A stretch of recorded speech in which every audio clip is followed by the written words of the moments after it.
नहमदुहु व नुसल्ली अला रसूलिहिल करीम अम्मा बाद फ़अऊज़ु बिल्लाहि मिनश शैतानिर रजीम बिस्मिल्लाहिर रहमानिर रहीम।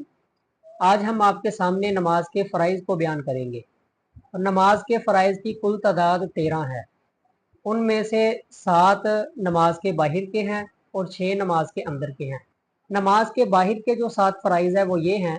पहला फ़र्ज़ है जिस्म का पाक होना, दूसरा फ़र्ज़ है कपड़ों का पाक होना, तीसरा फ़र्ज़ है जगह का पाक होना, चौथा फ़र्ज़ है सतर का छुपाना, पांचवा फ़र्ज़ है किबला की तरफ मुंह करना, छठा फ़र्ज़ है नमाज की दिल में नियत करना और सातवां फ़र्ज़ है वक़्त के दाखिल होने के बाद नमाज पढ़ना।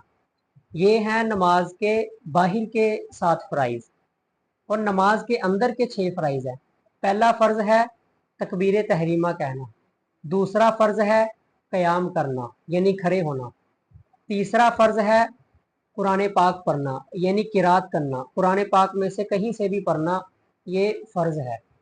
और चौथा फ़र्ज़ है रुकू करना, पांचवा फ़र्ज़ है दोनों सजदे करना और छठा फ़र्ज़ है आखिरी अत्ताहियात बैठना। यानी कि अगर 2 रकत वाली नमाज पढ़ रहे हैं तो दूसरी रकत के बाद अत्ताहियात बैठना ये फ़र्ज़ होगा, और अगर 4 रकत वाली नमाज पढ़ रहे हैं तो चौथी रकत के आखिर में बैठना तशहुद की मिकदार यानी अत्ताहियात पढ़ने में जितनी देर लगती है उतनी देर बैठना ये फ़र्ज़ है।